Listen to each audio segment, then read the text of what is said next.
Kenzo menerima undangan makan malam dari Sandra bukan karena ingin membuka lembaran baru, melainkan karena ia sedang memainkan rencana yang telah ia bangun dengan kepala dingin. Rencana yang menuntut kesabaran, kendali emosi, dan timing yang sempurna. Ia tahu pelaku kecelakaan hanya akan lengah ketika merasa semuanya aman.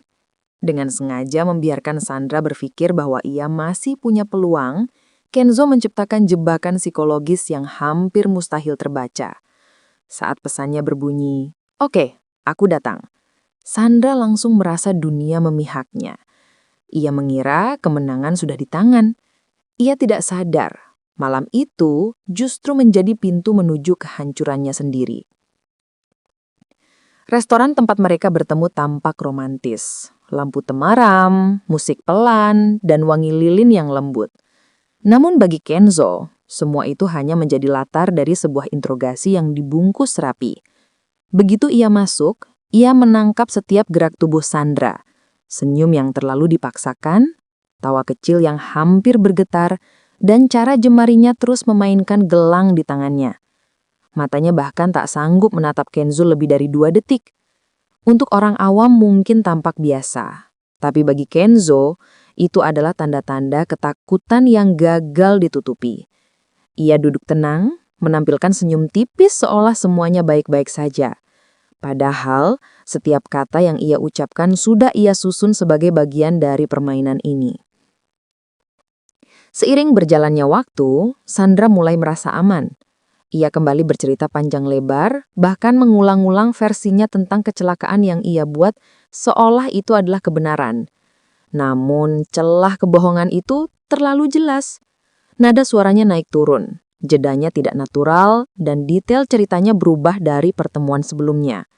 Kenzo menyimpan semuanya, dengan ingatan tajam, tatapan yang tetap fokus, dan rekaman kecil yang tersimpan aman di saku jaketnya. Saat suasana dianggap cukup longgar, Kenzo mulai menggiring pembicaraan pelan tapi pasti. Ia bertanya tentang mobil Sandra, servis terakhir, dan masalah sepele seperti lampu yang pernah mati.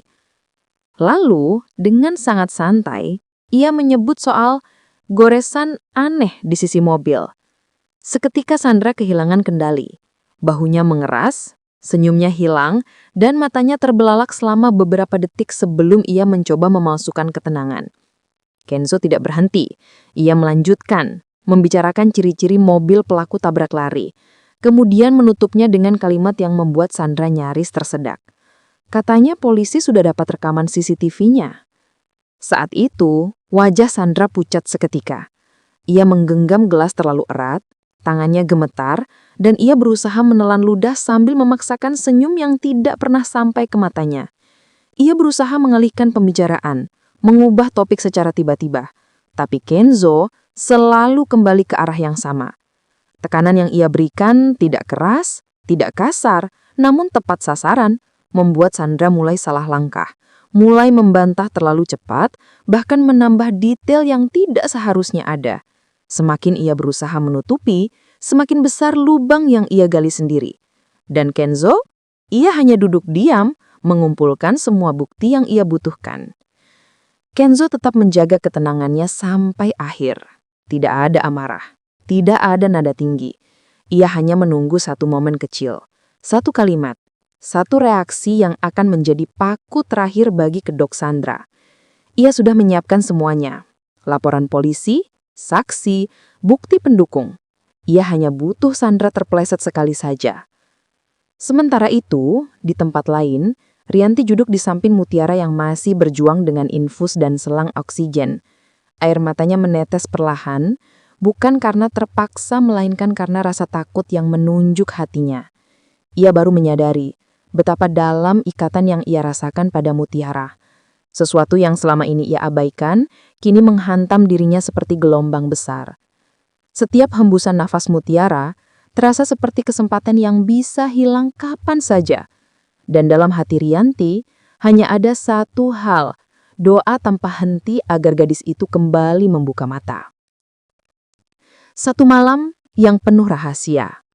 Satu meja makan yang berubah menjadi arena tekanan yang tak kasat mata. Satu percakapan yang diam-diam menjadi perangkap mematikan. Dan tanpa pernah ia sadari, Sandra sedang menuntun dirinya sendiri menuju akhir dari semua kebohongannya. Kenzo tinggal menunggu saat topeng itu jatuh, dan Sandra tidak punya tempat untuk bersembunyi.